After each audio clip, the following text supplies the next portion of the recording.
Saya akan berikan tema siang hari ini, iman yang tidak tergoncangkan. Mengapa saudara? Karena hari-hari ini banyak hal yang akan menggoncangkan iman kita. Ya, tapi saya berdoa siang hari ini jemaat Tuhan yang ada di Pluit ini, LGF Pluit menjadi umat Tuhan yang tidak tergoncangkan. Amin. Kita baca sama-sama Ibrani 12 ayat ke-26, 27, 28. Kita baca sama-sama 2, 3. Waktu itu suaranya menggoncangkan bumi. Tetapi sekarang ia memberikan janji. Baca sama-sama. Satu kali lagi aku akan menggoncangkan bukan hanya bumi saja, melainkan langit juga. Ungkapan satu kali lagi menunjuk kepada perubahan pada apa yang dapat digoncangkan. Karena ia dijadikan supaya tinggal tetap apa yang tidak tergoncangkan.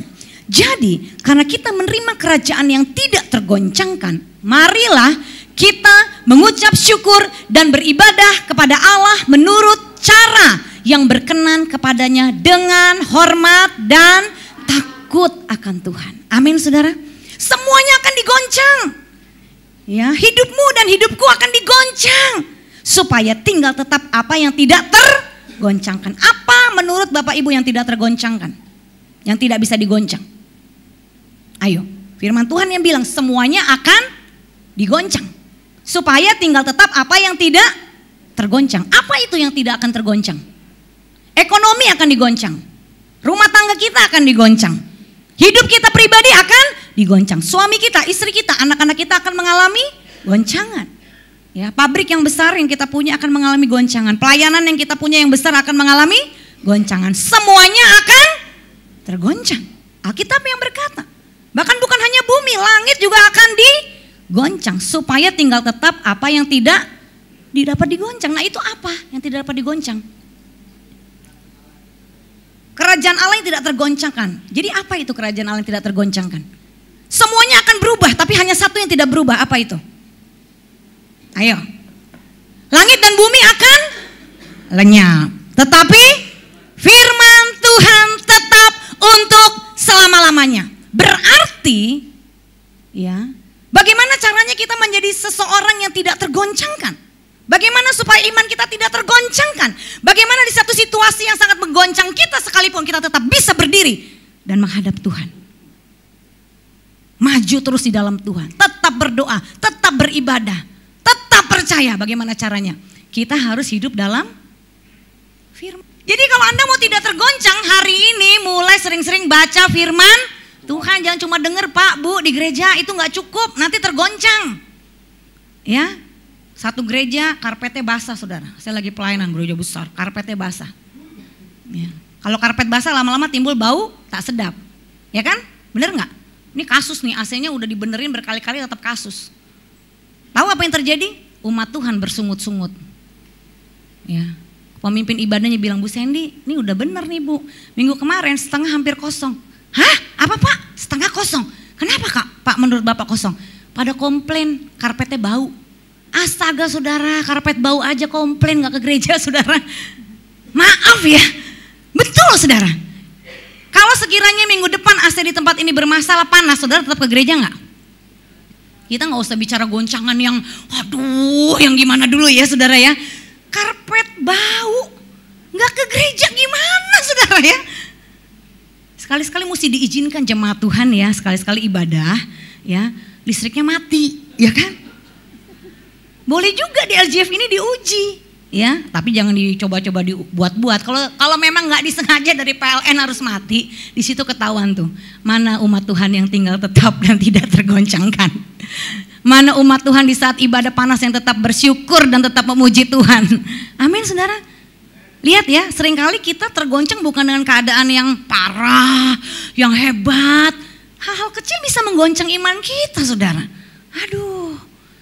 Karena apa? Memang terbukti saudara, kita kalau ikut Tuhan, itu tantangannya pasti banyak. Anda niat setiap hari saat teduh, pasti mulai besok ketika Anda bangun ada aja. Badan lemes lah, kepala pusing lah. Gak usah Anda, saya juga begitu saudara. Saya kalau tidak melatih disiplin untuk membangun iman saya setiap hari, bangun 4:30, kadang jam 4 bangun. Walaupun banyak alasan, saya kan capek Tuhan. Kadang tidur jam 12, jam 1 aja masih konseling orang. Kan ini untuk Tuhan, iya kan? Tapi kalau saya lanjutkan terus, saya tidak punya disiplin dalam rohani saya tidak membangun iman saya. Pelayanan saya ini hanya bisa sekedar formalitas saudara. Tanpa pimpinan roh lagi bisa. Oleh sebab itu tidak menjamin saya yang sudah berdiri di khotbah ini saudara akan tetap berdiri saat goncangan terjadi. Tidak menjamin. Tidak ada yang menjamin saudara, kalau kita tidak mau sungguh-sungguh menjaga hidup kita untuk tetap bertumbuh dalam iman kita. Karena kan kita belum pernah diuji pistol di kepala kita kan. Saya kan belum pernah ngalamin pistol di kepala saya. Lu percaya Yesus nggak? Kalau lu percaya Yesus jeder, kan belum pernah. Jadi saya juga belum tahu saya bisa atau tidak. Betul nggak Bapak Ibu? Dan jangan berpikir oh di Indonesia nih akan aman-aman saja nih. Gereja Tuhan ya semua akan bisa bebas leluasa beribadah. Belum tentu Bapak Ibu. Guru anak saya orang China, guru Mandarinnya bersaksi kepada murid-muridnya. Dia mengalami goncangan di negerinya di Cina saudara. Alkitab satu aja dibagi selembar. Bagaimana orang-orang itu menghargai yang namanya firman. Ibadah boro-boro ada musik full band begini. Mau nyanyi aja gak bisa. Nyanyi gak bisa keluar. Ketahuan saudara di penjara. Dihukum saudara. Taruhannya nyawa. Anda dan saya setiap minggu bisa loncat bebas aja masih ditahan-tahan, angkat tangan aja disuruh berat banget. Kenapa sih? Nyanyi aja. Udah ada teks itu tinggal diikutin. Kita nih lagi menyembah siapa gitu loh. Amin Bapak Ibu. Saya ingin motivasi Anda kalau lagi dikasih kesempatan sama Tuhan untuk bisa dapat ibadah tuh dengan bebas, dapat beribadah dengan leluasa, hargai itu. Siapa tahu nanti kita udah gak bisa lagi. Loh, emang kamu bisa menjamin Bapak Ibu kalau dijamin nanti 100% Indonesia nih aman, bisa semuanya beribadah? Kan gak ada yang jamin. Kalau seandainya yang terburuk terjadi, kita gak bisa lagi kumpul begini. Ya kan makanya gereja mulai bangun gereja sel, Anda ada komsel, betul kan? Itu tujuannya apa? Nanti kalau satu hari gak ada ibadah begini lagi, dilarang, diparang depan gereja situ, Anda tetap tidak kocar-kacir, Anda tetap tergembalakan. Betul gak Bapak Ibu? Makanya gereja tuh mempersiapkan, makanya pemimpin Anda tuh tahu visi jangka panjangnya. Komsel bukan asal-asalan yuk ngumpul-ngumpul, bukan. Kalau ada kendala satu hari terjadi yang terburuk, gereja gak bisa lagi ibadah, jemaat Tuhan tetap tergembalakan dengan baik. Amin. Makanya yang belum aktif ke komsel datang ke komsel. Amin Bapak Ibu, hargai waktu ibadah. Ya, goncangan pasti terjadi. Katakan goncangan pasti terjadi. Ya, kita lihat dari murid-murid Tuhan Yesus ya. Mereka juga digoncang. Bagaimana akhir hidup murid-murid Tuhan Yesus? Kita baca sama-sama. Matius, akhir hidupnya bagaimana? Disiksa dan dibunuh dengan pedang di Ethiopia. Markus, diseret hidup-hidup dengan kuda di jalan yang penuh batu sampai ia meninggal di Alexandria, Mesir. Lukas, matinya digantung di Yunani setelah ia berkhotbah kepada orang-orang yang belum mengenal Tuhan. Siapa lagi? Petrus, disalib dengan kepala di bawah. Yakobus dilempar ke bawah dari puncak bumbungan bait Allah, tempat yang sama di mana setan membawa Tuhan Yesus untuk dicobai. Yakobus anak Zebedeus, murid pertama yang dipanggil untuk ikut Tuhan Yesus, dipenggal kepalanya di Yerusalem. Bartolomeus meninggal setelah ia mendapat hukuman cambuk. Sedemikian kejamnya sampai semua kulitnya hancur terlepas di Armenia. Andreas disiksa dengan hukuman cambuk oleh 7 tentara sambil diikat disalib dengan cara X seperti Petrus. Kepalanya di bawah saudara ya. Ia berkhotbah terus selama 2 hari sampai ajalnya tiba. Ia berkhotbah sambil dihukum cambuk. Bayangin khotbah dihukum cambuk. Kayak saya begini lagi khotbah dicambukin saudara. Ya, tetap nggak tuh berkhotbah ya. Thomas mati ditusuk oleh tombak di India. Yudas saudara Tuhan Yesus dihukum mati dengan panah karena ia tidak bersedia mengingkari Tuhan Yesus. Matias, rasul pengganti Yudas Iskariot, mati dihukum rajam dan dipenggal kepalanya. Rasul Paulus disiksa dengan sangat kejam dan akhirnya dipenggal kepalanya oleh Kaisar Nero di Roma tahun 67. Ya, yang terakhir contohnya Yohanes digoreng tuh hidup-hidup saudara ya, di dalam minyak mendidih di Roma, tetapi keajaiban terjadi. Ia tetap hidup. Ini satu-satunya saudara yang hidup saudara ya sampai akhir masa tuanya. Ia dibuang diasingkan ke Pulau Patmos, di sana ia mendapatkan wahyu untuk menulis kitab Wahyu. Kemudian ia dibebaskan dan akhirnya menjadi uskup di Edesa, Turki. Ia adalah satu-satunya rasul yang mencapai usia lanjut dan meninggal dunia dengan tenang. Setelah Anda melihat akhir dari hidup murid Tuhan Yesus ini, kira-kira Anda tetap mau jadi pengikut Yesus nggak? Anda tidak perlu takut ya. Nggak semuanya orang terpanggil akhir hidupnya seperti ini, dirajam kayak Stefanus, ya, dipenggal kepalanya. Nggak semua, saudara. Yang matinya martir itu sudah ditentukan, firman Tuhan bilang. Hanya saya mau memberikan pandangan kepada Bapak, Ibu, Saudara. Mari sekarang kita jangan dininak bobokan gitu loh. Gereja Tuhan tuh jangan apa ya, bayangannya hidup dalam Tuhan tuh nyaman, tenang, enak, banyak berkat, banyak mujizat. Iya, itu mah pasti gak usah dicari. Tapi kalau secara kenyataannya pengiringan kita akan Tuhan itu diuji, ya, masihkah kita mau menjadi pengikut Yesus? Oleh sebab itu saudara, kita harus siapkan hidup kita dari hari ini. Amin Bapak Ibu. Jangan bermain-main lagi dengan kekristenanmu. Aktivitas rohanimu tidak menentukan kualitas rohanimu. Kau boleh aktif, kau boleh rajin, ibadah, doa, baca firman, puasa. Tapi belum tentu rohanimu berkualitas. Paham Bapak Ibu? Kualitas seseorang itu akan terlihat bagaimana nanti saat dia menghadapi goncangan dalam hidupnya. Apakah dia tetap naik? Apakah dia tetap bersemangat? Apakah dia tetap setia? Masing-masing kita akan mengalami goncangan. Ya. Nah sekarang saudara, Filipi 1 ayat 29 berkata seperti ini. Sebab kepada kamu, baca sama-sama, dikaruniakan bukan saja untuk percaya kepada Kristus, melainkan juga untuk menderita untuk Dia. Katakan, saya dipanggil untuk menderita. 2, 3. Saya dipanggil untuk menderita. Firman Tuhan yang bilang ya. Coba tadi kembali ke firman Tuhan. Bukan saya yang ngomong. Kepada saya dan saudara dikaruniakan bukan saja untuk percaya kepada Kristus. Setuju? Ya. Melainkan juga untuk menderita bagi Kristus. Jadi setelah Bapak, Ibu dan saya menerima Yesus menjadi pengikut Kristus, kita ada panggilan kedua Bapak Ibu. Panggilan juga untuk menderita bagi Kristus. Makanya waktu kita bertobat saudara, kita sungguh-sungguh ikut Tuhan, ada yang harus kita korbankan, betul kan? Secara daging kita menderita, kita harus ikut aturan-aturan kerajaan surga. Sama seperti Bapak Ibu dari Indonesia mau pindah hidup ke Amerika. Bapak Ibu tidak bisa pakai cara-cara hidup di Indonesia di Amerika. Setirnya aja beda saudara. Indonesia setir sebelah kanan, Amerika setir sebelah kiri. Kencing di jalan didenda $1.000. Dianggap orang sakit jiwa. Benar saudara, hukumnya begitu. Kalau Indonesia kebelet pipis, kamar mandinya jauh, kencing aja di jalan. Boleh kan? Kalau di Amerika denda $1.000. Dan nama saudara dicatat sebagai orang yang sakit jiwa. Nanti Anda mau kerja di mana-mana susah gara-gara kencing sembarangan. Bawa anak pangku duduk di depan, hati-hati. Nggak duduk di safety belt aja $400. Adik saya kembar, anaknya 2, ditilang $800. Capek dia tuh kerja ya, udah dapat $800, bayar tilang saudara. Nggak bisa pakai cara-cara Indonesia kalau mau hidup di Amerika.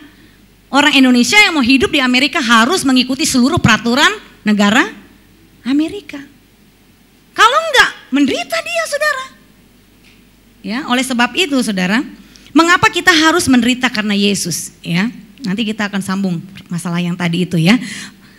Bagaimana kita harus mengikuti peraturan kerajaan surga. Roma 8 ayat 17 berkata, dan jika kita adalah anak, maka kita juga adalah ahli waris yang berhak menerima janji-janji Allah yang akan menerimanya bersama-sama dengan Kristus. Baca dengan keras, yaitu jika kita menderita bersama-sama dengan Dia, supaya kita juga dipermuliakan bersama-sama dengan Dia. Kesimpulannya saudara, tidak ada kemuliaan tanpa salib. Katakan bersama-sama, 2, 3. Tidak ada kemuliaan tanpa salib. Sekali lagi, tidak ada kemuliaan tanpa salib. Berarti selama Anda dan saya hidup, setujukah kalau kita masih mengalami penderitaan? Pasti. Karena kita dipanggil juga menderita bagi Kristus. Bapak Ibu nangkep sampai sini? Jadi jangan heran, kok saya sudah sungguh-sungguh ikut Tuhan Bu, saya sungguh-sungguh ibadah Bu, saya sungguh-sungguh berdoa, puasa, saya melayani, saya memberi, saya bangun rumah Tuhan, kok saya makin tertekan ya, kok saya makin banyak masalah ya? Gak usah heran, karena Anda dan saya dipanggil untuk menderita juga bagi Kristus. Jangan dibanding-bandingin. Dulu kok saya nggak ikut Tuhan nggak menderita begini, Bu. Kok setelah ikut Tuhan kok menderita begini? Coba aja Anda jauh dari Tuhan, pasti makin menderita. Betul nggak Bapak Ibu? Lo orang-orang yang berpikir begitu kan ditipu iblis. Tuh lo lihat lo, sejak lo sungguh-sungguh lo jadi orang Kristen lo. Lihat lo masa lo tambah banyak lo. Lo ingat gak lo dulu? Lo kan gak pernah ngalamin begini. Lo ngapain ikut Tuhan Yesus? Coba Bapak Ibu tinggalin Tuhan Yesus, dijamin masalahnya makin berat. Amin saudara. Kita punya masalah saudara, beratnya 30 kilo. Ya. Kalau kita lagi punya masalah 30 kilo, lalu kita libatkan Tuhan dalam masalah kita rasanya seperti apa? 30 kilo ini kalau kita bawa sertakan Tuhan, jadi rasanya seperti apa? Beratnya jadi berapa? Hah? Nggak jadi ringan Pak, beratnya tetap 30 kilo. Tapi kalau kita bawa masalah yang 30 kilo ini dengan libatkan Tuhan, masalah yang 30 kilo ini akhirnya kita merasa apa? Lebih ringan. Betul nggak Bapak Ibu? Tapi kalau kita punya masalah 30 kilo, kita nggak libatkan Tuhan, kita jauh dari Tuhan, rasanya gimana? Beratnya berapa masalah kita? Jadi 100 kilo Bu, lebih berat. Enggak, beratnya sama 30 kilo. Cuman karena kita tidak berjalan bersama Tuhan, jadi lebih berat rasanya. Paham Bapak Ibu? Jadi jangan punya pikiran, kalau Anda jauh dari Tuhan, Anda lebih bebas dari penderitaan. Justru makin banyak penderitaan. Malah gak ada yang jamin hidup Anda. Tapi kalau kita di dalam Tuhan, kita menderita, Tuhan yang menjamin hidup kita. Amin? Ya, jangan pernah undur dari Tuhan saudara. Ketika Anda sudah setia di dalam Tuhan, Anda mengalami ujian, pergumulan, penderitaan, tetap maju di dalam Tuhan. Mama saya begitu terima Tuhan Yesus, menikah dengan papa saya yang sudah jadi pengkhotbah, pelayanan, sana sini dipakai Tuhan. Baru menikah, punya anak satu saya, punya adik saya, jadi punya anak dua, satu dan adik saya. Saya umur 4 tahun, adik saya umur 2. Begitu punya anak 2, papa saya jatuh dosa perselingkuhan. Mama saya bukan dari orang Kristen loh. Nah gimana? Keluarga mama saya bilang apa? Ini karena lu murtad. Lu murtad sih, tinggalin agama lu. Jadi begini nasib lu. Anda paham maksud saya? Baru kenal Tuhan lo nih. Kalau mama saya mau alasan, iya bener katanya orang Kristen begitu. Ya, tahu-tahu selingkuh ninggalin gua, udah gua balik lagi ke agama gua, bisa nggak? Bisa. Tapi puji Tuhan saya punya ibu imannya kokoh dalam Tuhan, tidak tergoncangkan. Justru di saat suaminya pergi tinggalkan dia, disitulah dia justru semakin dekat dengan Tuhan. Bahkan duluan jadi hamba Tuhan. Amin saudara. Kita akan digoncang. Bu kok gitu sih, dia kan udah tahu firman kok kelakuannya kayak gitu. Iya, dia diizinkan melakukan itu dalam hidup Anda supaya terbuktilah Anda ini orangnya sudah kokoh imannya atau belum. Makanya kalau Anda masih disakitin orang, dikecewakan orang, bersyukur buat orang yang menyakiti dan mengecewakan Anda. Orang yang menyakiti dan mengecewakan Anda hanya untuk menunjukkan aslinya Anda tuh seperti apa. Kalau Anda dikecewakan, disakiti, udah nyerah, udah gak mau ke gereja, ya aslinya Anda imannya masih loyo, imannya masih rapuh. Amin. Bersyukurlah buat dia. Karena kalau Anda gak disakiti orang itu, Anda gak tahu sebenarnya aslinya Anda sendiri aja menyangka Anda tuh udah imannya strong, imannya tuh udah powerful. Ternyata jangankan disakitin, ditegur dikit doang saudara udah tersinggung. Wah itu menandakan Anda imannya masih rapuh, belum strong. Oleh sebab itu saudara maju terus dalam Tuhan. Amin. Biar kita hidup makin dididik Tuhan, biar kita hidup makin bertumbuh di dalam Tuhan. Ya, tidak ada kemuliaan tanpa salib. Poinnya yang selanjutnya masuk kepada 3 poin. Selama ini Anda menderita itu karena apa? Ini dia yang harus dibahas sama-sama saudara ya. Panggilan kita memang untuk menderita, tapi masalahnya kita menderita karena apa saudara ya? Yang pertama, orang banyak menderita itu karena dosa. Alkitab berkata 1 Petrus 2 ayat 20, baca sama-sama.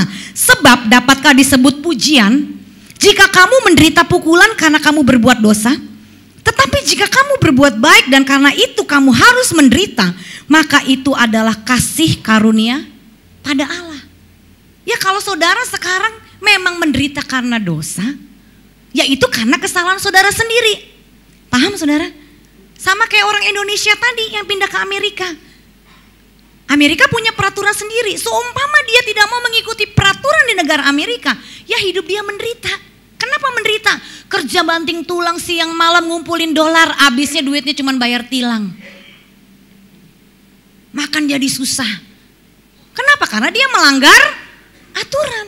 Nah banyak umat Tuhan, dia menderita karena melanggar aturan. Dia hidup tetap di dalam dosa. Beda jatuh dengan hidup, saudara ya. Satu hari teman saya, dia cerita sama saya, rumahnya lagi mati lampu. Karena dia mesti buru-buru pergi pelayanan, saudara. Dia main asal ambil sepatu. Pakailah sepatu, nggak sempat ngambil lilin, nggak sempat ngambil senter, pakai sepatu buru-buru, naik ke mobil.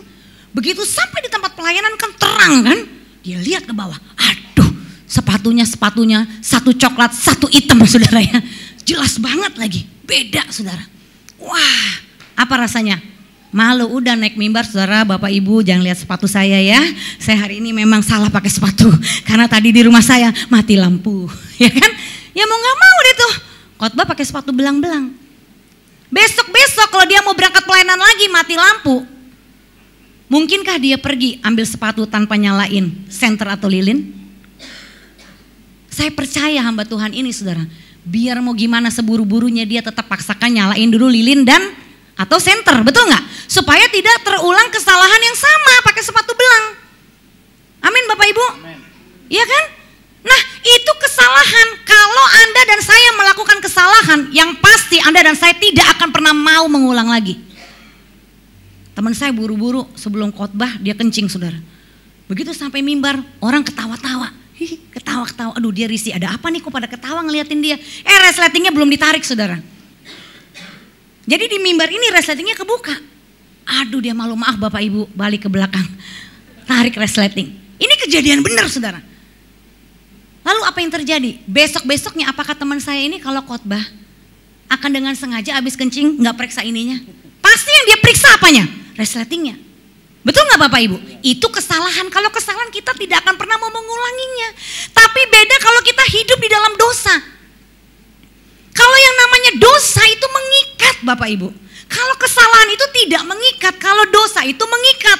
Sekali aja kita coba dosa, pasti kita terikat. Begitu Anda buka iPad Anda lagi baca Facebook, terima postingan orang, muncul gambar-gambar nggak bener. Ya, wah kalau saya langsung dalam nama Tuhan Yesus, hapus, hide semuanya ya. Tapi kalau Anda tergoda, kan ada yang bisikin kan, sekali, pengen tahu kan? Begitu Anda buka, wah banyak hamba-hamba Tuhan terikat pornografi, percabulan. Ya, kalau Anda sudah terikat percabulan, pornografi, perjinahan, mau bahasa roh rabakarabalaya, tetap nggak ada daya, jatuh juga saudara. Di mimbar ini saudara bisa jadi panggung sandiwara, kita angkat tangan, termasuk kami para pengkhotbah, angkat tangan melayani, bahasa roh, doain orang, bawakan firman, turun berjinah. Oh ada saudara. Itu orang kalau udah hidup dalam dosa sampai hati nuraninya udah tumpul, ya. Waduh, saya pernah saudara di jemaat kami, WL terbaik kami saudara. Waduh, kalau dia pimpin pujian, penyembahan, semua lawatan Tuhan tuh, memang karunia-Nya luar biasa saudara. Tapi satu hari, ya dia bilang, Kak saya nggak kuat, saya sudah menderita sekian lama. Ada apa? Dia terbuka saudara. Ya, 4 tahun dia sudah hidup dalam dosa perjinahan saudara. Dengan singer yang ada di gereja kami juga. Dan yang lebih cilaka saudara, singernya ini udah nenek-nenek saudara. Dianya yang WL ini umur 24, singernya udah 64. Nah tuh coba pikirin deh. Aduh. Emang singernya biar umur 64 semangat saudara, suaranya memang bagus. Jadi biar tua ya kita kasih kesempatan melayani. Aduh saya udah gak kuat Kak, menderita Kak. Saya tertuduh bertahun-tahun. Tuh dia akui, kami kaget semua saudara. Oh di balik luar biasanya saudara, dia menyembah Tuhan, dia berbahasa roh, dia melayani. Menderita saudara, jangan dipikir. Ya, lihat nih gambar-gambarnya ya. Apa yang membuat hidup kita menderita? Dosa seksual. Anda yang sudah hidup berumah tangga nggak bisa menjaga kekudusan, kesucian rumah tangga Anda menderita. Anda bunuh diri pelan-pelan. Orang itu hidup dalam dosa, bunuh diri pelan-pelan loh. Saya pernah melayani satu ibu ya, umurnya 32, bolak-balik masuk UGD. Kenapa? Sering sesak napas. Kayak dia merasa dia punya masalah jantung. Keringat dingin apa, dibawa ke UGD, diinfus. hilang, pulang lagi, terus begitu. Akhirnya saya konseling, kamu ada apa? Sekarang apa yang Roh Kudus ingatkan di hati kamu, yang selalu menekan hidup kamu, yang membuat jantung kamu tidak bisa berdetak dengan normal, beritahu saya. Kamu ada sesuatu pasti yang kamu sembunyikan. Benar saudara, waduh. Dari sejak dia menikah rupanya dia masa lalunya pernah diperkosa saudara. Ya, dan kisahnya agak unik saudara. Yang memperkosa dia sekarang jadi hamba Tuhan terkenal saudara ya. Jadi satu hari lagi buat momen KKR, dia datang sama suaminya. Yang khotbah hamba Tuhan ini yang dulu perkosa dia. Karena dia tinggal di rumah pendeta. Nah hamba Tuhan ini anaknya pendeta. Dulu belum bertobat mungkin hamba Tuhan ini ya. Jadi keperawanan dia ini diambil oleh hamba Tuhan ini saudara. Jadi begitu dia lagi KKR besar begitu, yang khotbah hamba Tuhan itu saudara. Yang dulu melecehkan dia. Wah dia ingat semua. Ngomong-ngomong dari sejak awal nikah, dia tidak pernah cerita sama suaminya. Dan suaminya juga tidak pernah mempermasalahkan, tidak ada yang dipermasalahkan, tidak diungkit, tidak ditanya, atau mungkin dia perawan atau enggak, suaminya nggak mau pusing. Pokoknya suaminya sayang dia, tapi dia yang tertuduh sendiri. Selama ini dia simpan sendiri. Hari itu dia cerita, aduh Bu Sandy saya sudah nggak kuat, saya menderita Bu, saya menderita. Waktu dia cerita, aduh kita berdoa, lawatan Tuhan terjadi saudara. Hari ini sehat saudara, nggak kumat-kumat lagi, nggak ke UGD. Saudara harus tahu dosa itu membawa ke penderitaan loh saudara. Dosa itu membawa hidup kita kepada kesengsaraan. Amin Bapak Ibu. Orang sakit-sakitan bisa juga karena dia menyimpan dosa. Begitu dosanya diakui bebas saudara. Tante saya sendiri kanker rahim saudara. 3 hari sebelum meninggal dia bilang sama adiknya yang perempuan, aduh saya ini masih nyimpan unek-unek sama suami, sama ibu. Aduh Kak ngomong Kak, kenapa Kak? Aduh nanti aja deh tunggu waktu yang pas, coba loh orang udah kayak begitu masih begitu loh saudara. Memang orang timur itu punya satu ya kelemahan apa orang kita nih, sungkan, betul ya. Orangnya apa yang gak enakan ya. Lebih baik gue pendem deh, gue simpen deh, hanya Tuhan deh yang tahu. Iya Tuhan mah tahu saudara. Kalau tapi hanya Tuhan yang tahu kapan Anda bebasnya. Coba Anda terikat nih ya, Anda terikat onani, masturbasi, percabulan, apapun dosa Anda terikat. Semua prinsip hidup Anda hanya Tuhan yang tahu, hanya Tuhan yang tahu. Saya mau tahu, bisakah Anda lepas dari dosa itu? Saya jamin tidak bisa, karena saya sendiri mengalami. Bertahun-tahun saya terikat. Dunia pornografi, percabulan, perzinahan, hidup saya dulu tidak benar. Saya ngobat, saya make obat-obatan, saudara, ngerokok. Dan ngomong-ngomong saya tidak bebas dengan prinsip hanya Tuhan yang tahu, saya nggak bisa bebas. Justru selama saya berprinsip hanya Tuhan yang tahu, saya semakin terikat. Tahu bagaimana saya bisa bebas? Ketika Roh Kudus menuntun saya untuk mengakui semua dosa saya kepada orang tua saya. Puji Tuhan oleh anugerah Tuhan, orang tua saya berpisah 15 tahun, Tuhan pulihkan papa saya kembali. Berkat doa, iman yang teguh dari ibu saya, dan begitu beliau kembali, 6 tahun kemudian saya terpanggil untuk masuk dalam panggilan pertobatan saudara. Saya akui semua. Apa yang sudah saya lakukan saya akui. Sementara saya mengakui 3 jam saya berdoa di lawat Tuhan saudara. Saya gak bisa berhenti. Saya gak bisa menangisnya tuh ngalir terus. Ingusnya dari sini ya saudara, dari sini. Pokoknya dari mana-mana lah ingusnya saudara ya. Wah udah hancur hati saudara. Ingin bebas. Menderita selama ini. Di balik hingar-bingarnya saya bersenang-senang, punya banyak teman, enak sepertinya, glamor seperti, tapi hati saya, batin saya tersiksa. Di luar tertawa, di hati menangis saudara. Itu orang yang hidup dalam dosa. Stres saudara ya. Saya gak kebayang kalau bukan karena anugerah Tuhan. Aduh teman-teman sekarang, teman-teman saya sekarang masih seperti itu saudara, lingkungannya. Aduh tambah parah, tambah hancur. Puji Tuhan hari itu saya mau mengikuti apa yang Tuhan perintahkan. Akui dosamu, tidak ada jalan lain. Kalau kau terus simpan, kau akan terus terikat. Benar loh saudara. Begitu saya akui, Anda tahu saya merokok tuh sehari 4 bungkus saudara. Mau bertobat, mau berhenti susah banget. Habis ikut retret, dulunya sebungkus. Ikut retret 3 bulan kemudian, nambah sebungkus. Jadi ikut retret bukannya berhenti malah nambah rokoknya saudara. Ikut retret lagi, kita kan pengen dong. Semua orang yang terikat pengen gak bebas? Pasti pengen, itu yang masih waras saudara. Gak ada orang di penjara tuh pengen di penjara terus, pasti dia ingin bebas. Betul gak Bapak Ibu? Kalau masih waras. Ya kan, saya juga gak ingin tersiksa begini terus, saya juga ingin bebas. Masalahnya waktu saya pengen bebas, ikut camp, pulang bukan makin bener, makin parah. Sebentar doang benernya. Karena saya selalu prinsipnya begitu, urusannya hanya Tuhan yang tahu, urusannya Tuhan yang tahu, gak bisa. Tuhan itu memakai orang lain untuk menolong kita juga Bapak Ibu. Amin. Makanya kita tuh dimenangkan ya oleh darah anak domba. Ya, kita disucikan oleh darah anak domba, kita dikuduskan, kita dibenarkan oleh darah anak domba. Tapi juga oleh kesaksian kita, artinya kita harus ada kesaksian, bersaksi. Memang itulah masa lalu saya nggak bisa pungkiri, saya memang berasal dari masa lalu yang seperti itu. Itu yang namanya setelah mengakui saudara, itu otomatis keinginan-keinginan untuk hidup cabul, ya hidup dalam dosa tuh kayak hilang saudara. Bener, ada kekuatan saya seperti bermimpi, kok sekarang saya bisa ya. Dulu setengah mati bebas rokok, kok sekarang saya bisa ya. Tuhan tuh kayak kasih pencerahan seolah-olah kayak mulut saya tuh mau terbakar kalau saya sampai merokok saudara. Jadi itu membuat saya, enggak, itu bukan saya. Saya ciptaan yang baru, yang lama sudah berlalu, yang baru sudah datang. Wah, ditawarin lihat yang enggak benar, diajak teman-teman yang enggak benar, sampai saya punya keberanian putuskan hubungan dengan teman-teman masa lalu saudara. Ya, bebas saudara. Wah, dulu memuji Tuhan saudara datang ke gereja.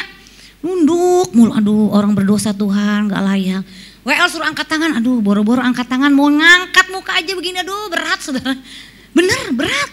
Di sini kayak ada yang mantek gitu saudara ya, susah. Boro-boro menyembah, angkat tangan, menyanyi, aduh boro-boro udah tersiksa, teraniaya jiwa saya saudara. Kamu orang berdosa, kamu gak layak. Hari ini Bapak Ibu, kalau Anda masih menderita karena dosa, pintu anugerah pengampunan Tuhan itu terbuka bagi kita. Amin. Banyak saudara yang mengikat kita, Anda cinta akan uang, Anda jatuh akhirnya. Ya, Anda kecanduan, gosip nih dosa lidah saudara. Wah, Anda makan buahnya loh saudara. Ya, banyak hal. Banyak orang menderita itu karena kesalahan dia sendiri, karena dia melanggar firman Tuhan. Adakah firman Tuhan yang masih Anda langgar? Ya. Kalau itu hal yang moral sifatnya saudara, prinsip, mari hari ini ambil keputusan untuk bertobat. Amin. Tinggalkan dosamu, arahkan hidupmu kepada panggilan Tuhan. Gak bisa bertobat setengah-setengah saudara. Kalau Anda mau bertobat, bertobat yang benar. Ya, 2 minggu lalu saya layani seorang wanita muda saudara, bunuh diri 3 kali. Saya datengin ke rumah sakit waktu bunuh diri yang ketiga. Dia minum obat pelemah jantung saudara. Dia stres karena suaminya selingkuh di saat dia habis melahirkan anak kedua. Ya, waduh stres banget dia. Pertama minum Baygon, luput. Kedua mau potong nadinya, luput saudara, keburu ketahuan mertuanya. Yang ketiga dia minum pelemah jantung, sampai pas suaminya pulang udah nggak bisa berdiri, udah begini-begini dibawa ke rumah sakit. Ya, akhirnya setelah kejadian itu seminggu dia di rumah sakit, setelah keluar kita ketemu. Saya sampaikan, orang tuh menderita yang pertama karena dosa. Saya sampaikan ke dia, dosa itu membuat hidup kita menderita. Apalagi kalau kamu simpan dosa. Wah, dia bilang, saya cuma ingin bahagia Bu, saya cuma ingin dicintai. Gitu ya, seumur hidup saya nggak pernah merasakan dicintai. Papa saya pergi dari kecil, mama saya selalu pukul saya dari kecil. Saya menikah sama suami saya ini hanya satu Bu, saya ingin dicintai. Suaminya selingkuh sama tetangganya saudara. Habis melahirkan dibesuk gitu ya sama tetangganya ya. Didoain, pendoa juga loh saudara ya. Orang Kristen loh ini loh. Ya, dibesuk main sama suaminya saudara. Sakit hati Bu, sakit. Itu di restoran sampai saya malu, aduh saya cuma ingin dicintai, udah gebuk-gebuk dirinya kan, orang pada ngeliatin kanan kiri kan ya. Aduh tapi udah Tuhan tolong. Udah suaminya, Bu maaf saya harus pergi karena kerja, udah puji Tuhan suaminya pergi, suami saya juga akhirnya pergi sendiri juga. Saya bilang saya perlu ngobrol berdua dia. Ya, saya jelaskan hal ini, orang tuh menderita karena dosa. Ya, kamu mau gak bebas dari penderitaan kamu? Mau Bu, saya ingin bebas. Satu jalannya, kamu harus bertobat. Ya, tahu nggak? Waktu saya tanya, sekarang bertobat salah satu jalannya adalah apa? Kamu mulai akui, ya dosa kamu. Selama ini mungkin kamu tidak punya teman untuk kamu mengakui, melepaskan semuanya. Akhirnya begitu itu, ada nggak yang kamu mau akui sekarang? Kamu mau jadi bahagia? Kamu mau bebas dari dosa? Kamu mau hidup kamu bahagia? Mau? Dosa membuat hidup kamu menderita. Tahu nggak begitu dia ngomong? Ya Bu, saya sumbernya Bu. Dia ngomong begitu. Maksud kamu apa saya sumbernya? Saya yang jahat Bu. Maksud kamu apa kamu yang jahat? Sebenarnya yang selingkuh saya duluan dari 2012. Aduh.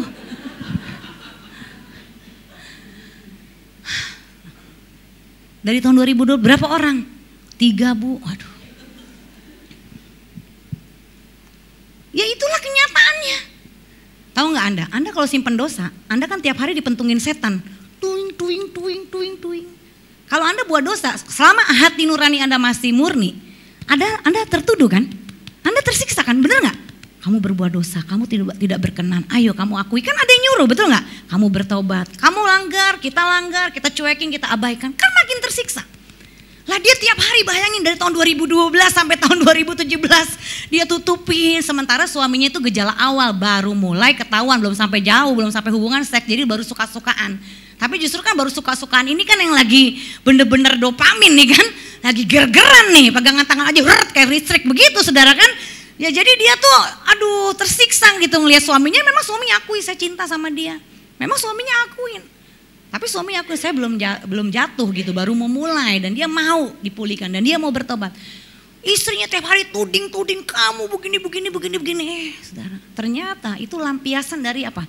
Dia nggak kuat menahan rasa bersalah, akhirnya dia lemparkan semua rasa bersalahnya sama siapa?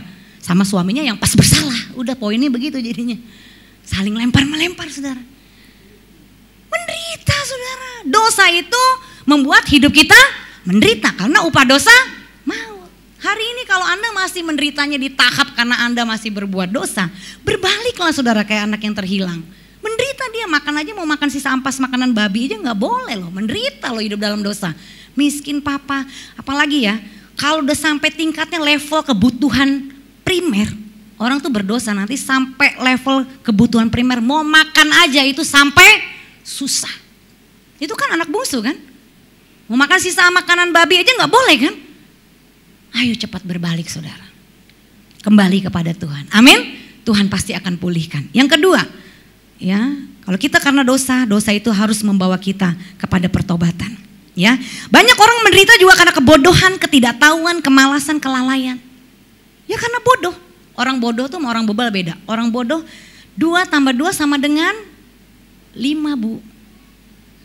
Nih saya ajarin ya, Bu Guru ajarin 2 tambah 2, 1, 2, 3, 4. 2 tambah 2 berapa?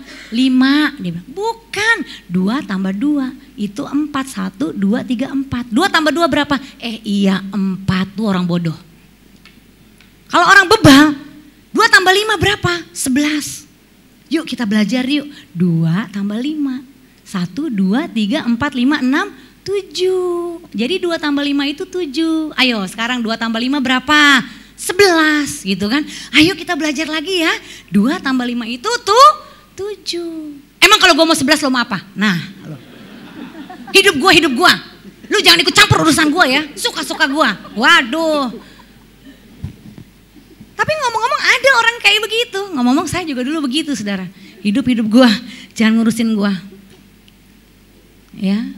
Memang banyak orang seperti itu, hatinya udah keras, udah terlalu banyak luka batin, disakiti dari masa kecilnya, ya nggak ada yang melayani dia nggak bisa mengutarakan perasaannya kepada siapapun, ya itu dia hidup dalam kedegilannya, kebodohannya.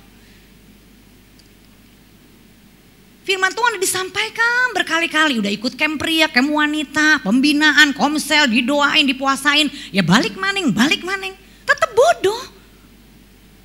Kita berdoa hari ini supaya di hidup kita jangan ada roh kebodohan. Amin. Ya, Mbok ya kalau udah tahu salah tuh jangan ngotot Bapak Ibu, tuh bodoh. Kalau udah tahu salah, ya udah akuin. Amin. Gak usah cari kambing hitam, ya. Gak usah saudara. Orang bodoh tuh gitu, udah salah ngotot. Ya itu degil saudara ya.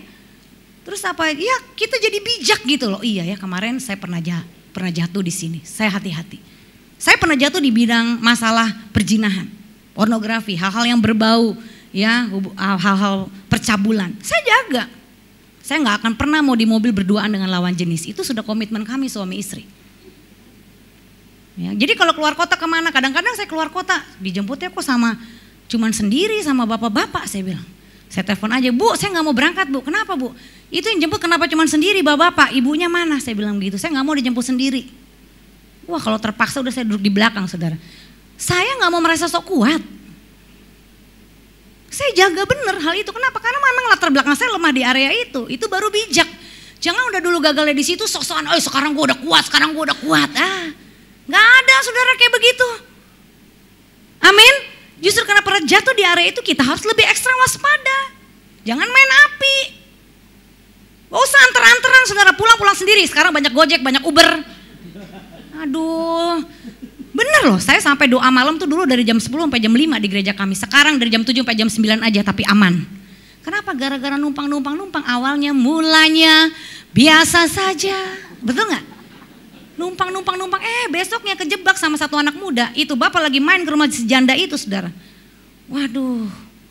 Ya, dan ngomong-ngomong yang main ke rumah itu masih punya istri. Jandanya sih gak apa-apa, saudara. Cuman yang datang ini masih punya istri. Saya lihat udah gak bener nih. Udah mendingan gak usah lama-lama berdoa 2 jam tapi semua aman, pulang sendiri. Amin. Ya kalau pulang subuh kan jam 4 selesai misalkan doa kan belum ada angkot, saudara ya. Numpang jadi gak bener, saudara.